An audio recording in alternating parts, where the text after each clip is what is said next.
Bismillahirrahmanirrahim. Alhamdulillahirabbil alamin. Wassalatu wassalamu ala asyrafil anbiya'i wal mursalin wa ala alihi washabihi ajma'in. Assalamualaikum warahmatullahi taala wabarakatuh. Nama saya Muhammad Aisyani Nabian bin Ahmad Fazil. Hari ini saya nak share dengan korang tentang pendapat seorang doktor, iaitu Dr. Khalif Muammar, tentang kemasukan masjid. Kalau korang suka dia punya pendapat ni, korang boleh pergi dekat Facebook. Dekat sana banyak lagi pendapat dia yang sangat musabah dan boleh diterima oleh orang awam. Bismillahirrahmanirrahim. Saya bersetuju dengan pandangan ini. Kalau pasar raya boleh dikunjungi had 100 orang pada satu-satu masa. Demikian juga masjid. Gunakan SOP yang sama khususnya untuk kawasan hijau, coretan peguam. Saya masuk ke sebuah pasar raya. Di pintu masuk saya diperiksa suhu oleh pengawal keselamatan. Saya dibenarkan masuk apabila takat suhu saya normal.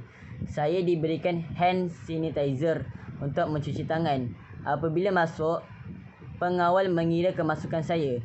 Saya melihat dia menyelak nombor ke hadapan. Apabila ada pelanggan yang keluar, saya melihat dia menyelak nombor ke belakang, semacam scoreboard manual dalam pertandingan sukan.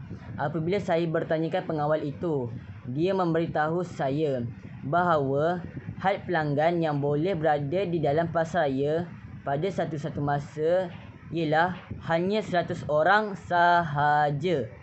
Bila saya masuk, jika tidak silap saya, pengawal menyelak nombor ke hadapan, iaitu nombor 85. Bermaksud seramai 15 pelanggan lagi boleh masuk ke situ. Apabila seorang pelanggan keluar, dia menyelak nombor ke belakang. Bermaksud di sini seramai 16 orang dibenarkan masuk. Cukup mudah dan sangat efisien.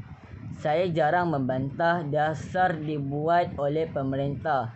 Cuma saya terfikir, tidakkah golongan alim ulama dan pemerintah boleh mempraktiskan sistem ini di masjid, terutama sekali solat Jumaat.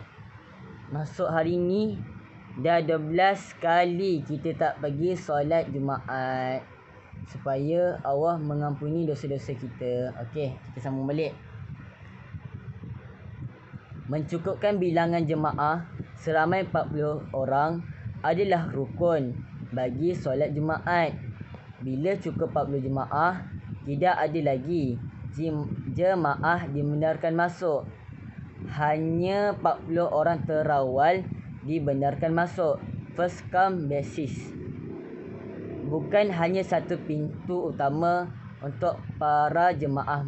Buka hanya satu pintu utama untuk para jemaah masuk. Untuk masuk ke masjid, disediakan hand sanitizer untuk para jemaah dan buat pemeriksaan suhu badan mereka dengan keluasan majoriti masjid, bukan setakat 1 meter jarak sosial, malah jarak 10 meter, 10 meter sesama jemaah boleh dipraktiskan. Tidak perlu bersamaan antara jemaah. Selepas solat, terus pulang ke rumah masing-masing. Kalau pasar raya boleh menerima pengunjung setiap hari, kenapa bukan masjid? Kenapa masjid dihalang untuk dikunjungi seminggu sekali sahaja, iaitu hari Jumaat saja? Dengan dana masjid yang ada, tidak sukar membayar perkhidmatan rela bagi memastikan peraturan ini dipenuhi. Tidak sukar juga untuk mendapatkan bantuan anggota keselamatan bagi memastikan peraturan ini dipatuhi. Secara peribadi, saya merasakan telah berdosa, termasuk diri yang cakap ini juga, kepada Tuhan apabila gagal melaksanakan tanggungjawab fardu ini sebanyak 11 kali. Termasuk hari ini dah 12 kali kita tak pergi solat Jumaat. Semoga Allah Ta'ala mengampuni dosa-dosa kita semua. Maaf, mungkin pendapat saya tidak dipersetujui oleh rakan-rakan. Mungkin perbandingan antara masjid dan pasaraya tidak sesuai.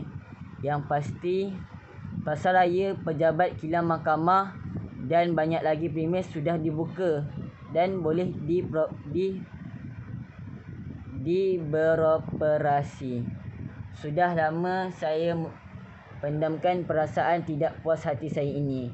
Saya percaya bila kita jaga hak Allah Ta'ala, Allah Ta'ala juga akan menjaga hak kita. Saya meraihkan perbezaan pendapat antara kita. Sekian, terima kasih. Itulah pendapat Dr. Khalif Muammar tentang pendapat untuk masuk ke masjid, terutama sekali solat Jumaat. Kalau korang suka pendapat ni, korang bolehlah pergi ke dia punya Facebook page. Sebelum saya mengakhiri saya punya video ini, kita tutup kita punya majlis dengan tasbih kafarah.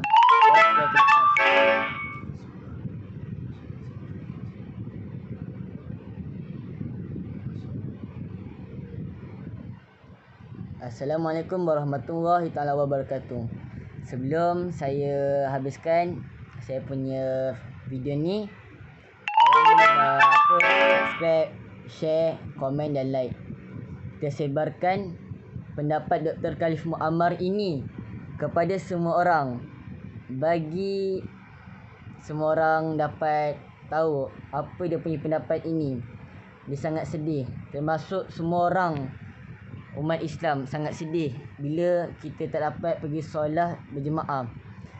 Terutama sekali dah 12 kali kita tak dapat pergi. Kalau boleh kita share sampai ke PM Muhyiddin Yassin, dapat tahu dia punya pendapat ini, dan moga-moga dengan pendapat Dr. Khalif Muammar ini kita dapat masuk ke masjid pada minggu depan, iaitu pada solat Jumaat kali ke-13. InsyaAllah, kalau kita berusaha, kita share video ni sampai ke PM Muhyiddin Yassin, InsyaAllah dia akan rasa kesian dengan kita punya pendapat ni, dan dia akan buka masjid untuk kita solat berjemaah bersama-sama. Assalamualaikum warahmatullahi taala wabarakatuh. Bye.